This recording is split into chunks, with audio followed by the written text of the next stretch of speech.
Oh, perkenalan dulu. Oke, baik. Perkenalkan, nama Ibu Estamiana Pohan. Ibu berasal dari Gunung Tua. Ada lagi mau yang ditanyakan? Status Ibu masih single lah. Jomblo. Ada lagi yang mau ditanyakan atau mau cerita-cerita gitu sebelum kita belajar?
negatif kan.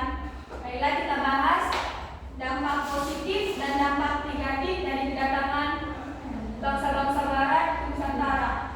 Yang pertama, banyak dibangun pelabuhan sehingga Indonesia menjadi pusat perdagangan di Asia Tenggara, terutama di daerah Malaka.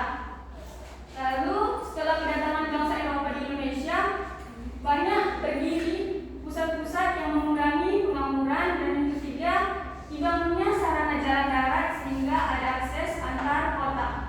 Ini yang ketiga ini, yang poin ketiga ini yang sangat berguna bagi kita. Banyak jalan-jalan kota itu bekas dari bangsa-bangsa asing, apalagi jalur-jalur kereta api itu orang-orang bangsa-bangsa asing yang membuatnya. Itu salah satu dampak positifnya. Baru kemudian didirikannya sekolah yang dapat mencerdaskan generasi penerus bangsa Indonesia. Lalu apa sih dampak negatifnya? Dampak negatifnya yang pertama, masyarakat Indonesia merasa tertindas dengan bangsa Eropa yang selalu bersikap semena-mena terhadap bangsa Indonesia. Yang kedua, terjadinya pemberontakan yang mengakibatkan banyak warga Indonesia yang meninggal. Dan yang ketiga, bangsa Eropa mengadu domba seluruh masyarakat Indonesia. Yang keempat, terjadinya perebutan kekuasaan yang dilakukan oleh bangsa Eropa. Dan yang terakhir, warga Indonesia merasa tidak bebas dengan adanya bangsa Eropa di Indonesia. Oke, Ibu punya ice breaking, jadi boleh bertanya Ibu, bisa kita juga.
Membuat 5 pertanyaan